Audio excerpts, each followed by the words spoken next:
मीरा भाईंदर शहरातील लाखो नागरिकांच्या आरोग्याशी संबंधित धक्कादायक आरोप समोर आलाय।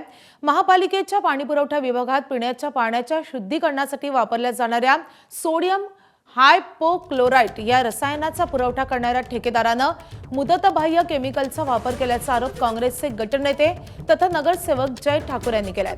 विशेष म्हणजे शुद्धीकरण केंद्राची प्रत्यक्ष पाहणी करताना संबंधित केमिकलवरील मुदतबाह्य तारखेचे स्टिकर फाडल्याचेही त्यांनी निदर्शनास आणून दिले।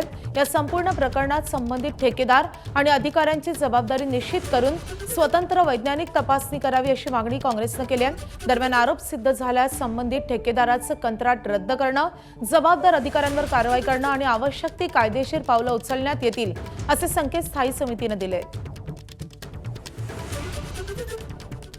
उनको फोटो और वीडियोस दिखाए मीटिंग के दौरान कि आपके प्लांट पे जो मौजूद है उसमें 2024 का यूज कर रहे हैं और उसके ऊपर क्लियरली लिखा है कि 6 मंथ में यूज करना है।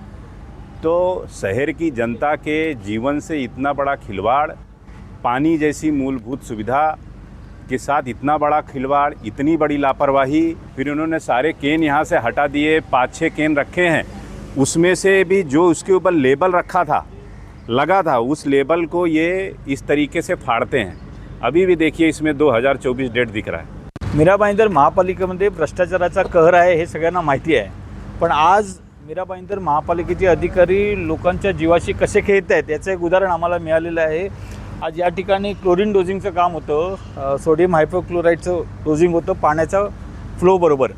आणि सकाळी आम्ही बघितलं त्यावेळी आमच्या लक्षात आलं की जे क्लोरीन तिथे वापरलं जातं ते आउटडेटेड आहे, म्हणजे जवळजवळ 2024ची त्याची एक्सपायरी डेट आहे आणि अजूनही त्याचाच वापर या क्लोरीन डोजिंगमध्ये होत होता। आणि त्याच क्लोरीनने जे म्हणजे पाणी शुद्ध करायला किंवा पाण्याची pH राखण्यासाठी क्लोरीनचं डोजिंग करतात आणि हे आउटडेटेड क्लोरीन